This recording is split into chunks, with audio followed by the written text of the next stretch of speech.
Hey guys, and thank you for tuning in for another video. And in today's video, as you can probably tell by the title, it's going to be covering supply and demand zones.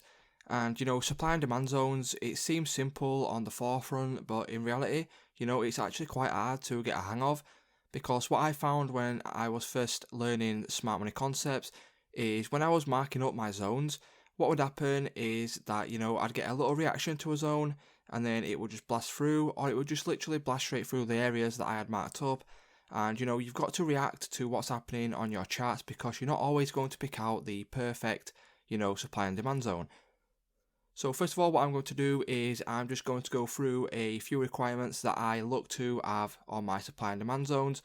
Some of these things are very important. It can have one of these things, it can have one or two of these things.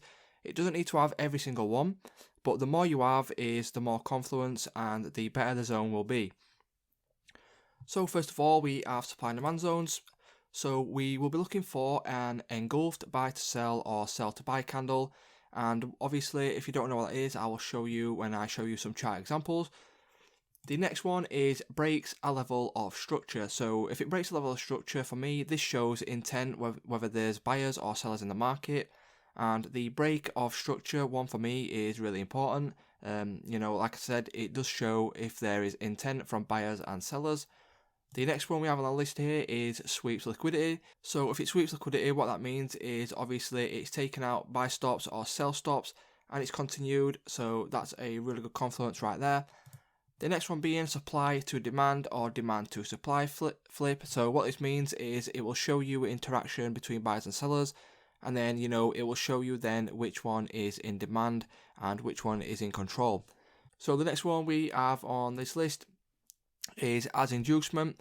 If you don't know what inducement is, it's just some sort of liquidity before a POI. So, if it's a supply zone, there'll be liquidity and inducement below that. These come in the form of equalize. Sometimes it could be just a high. It doesn't have to always be, equalize. So as inducement is really, really important as well. The next one is in premium or discount of the leg. So is the supply and demand zones in the premium or discount of the leg that you are, looking for your supply and demand zones. So if you're looking on the 15-minute chart, for example, is your demand zone in the discount and is your supply zone in the premium? Because obviously if you're in the premium, you want to be looking to sell. If you're in the discount, you want to be looking to buy. So these are the main things. So what I would do is I would just note these down or take a screenshot and keep these at the side of you when you're looking at your charts, and just make sure you are looking for these things when you're looking at your supply and demand zones. So the next thing I will do is go on to my chart examples. So as you can see on these chart examples here, we have a flip zone, we have a break of structure, and we also have a sweep of liquidity in the form of the high. So what you can see is we come down in price. Once we have formed this supply zone, we come down, and then at a later date we do return into the supply zone where you would be able to get involved on a lower time frame.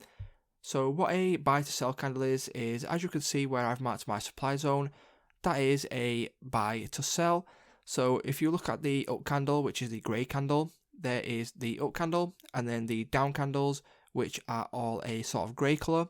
And then as you can see, it also closes above the buy candle, which means this is a engulfed buy to sell.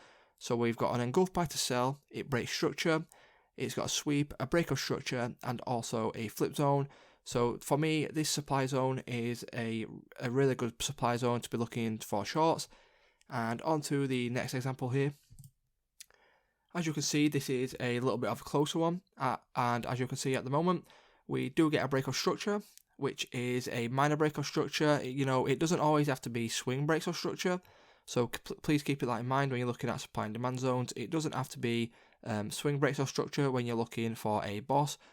And then as you can see, also we do get a sweep of a low, which means the liquidity has been taken. And then what has happened is price has continued up. It's come back down, continued back up a little bit, and then it's left a little bit of inducement right there in the middle. And then later on, it's returned to the demand zone, and then it's shot up where you could have looked for, long positions. On the 4-hour chart, obviously you could get involved on a lower time frame, and that would be a really high risk to reward position if you did catch that position. up to the upside. So the next slide here is another one. So as you can see, we do get a swing breakout structure this time.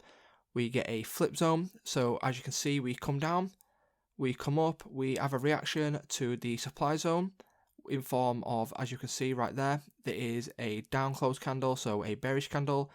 That's our reaction to our supply zone, and then what happens is price explodes to the upside, taking out swing structure. It then creates a little bit of inducement, comes back, taps into our demand, and then it runs off. So this is a brilliant example of a really powerful demand zone, sorry. As you can see, it returns in, explodes to the upside, and again, if you got in a long position from here, you would be able to get into a high risk reward, as this is marked on the 4-hour chart. And for example, if you are entering on the 1-minute chart or the 5-minute chart, for example, the risk to reward on this trade would be massive. So the last example I have for you today is this one right here. So as you can see, we come up. What I forgot to mark here is sort of a supply to demand flip. So we have a supply to demand flip. We have a swing breakout structure. The demand zone is also engulfed by the bullish candle. We have a sweep of liquidity, and we have also left inducement.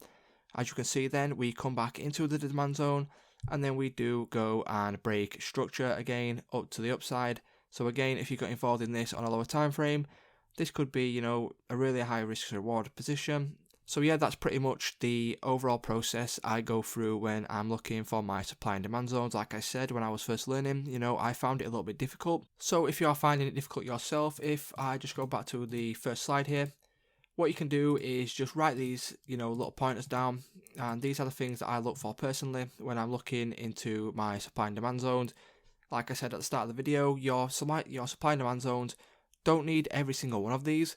But the more you have is the bigger confluence you have, and the more powerful basically the supply or demand zone is. So yeah, like I say, note these down, look at these when you are going through your charts and looking for your zones.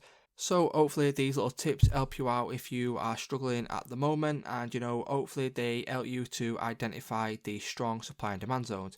So thank you again for tuning into this video, guys. If this video did help you out, please leave a like on the video, subscribe to my channel, and I will see you in the next video.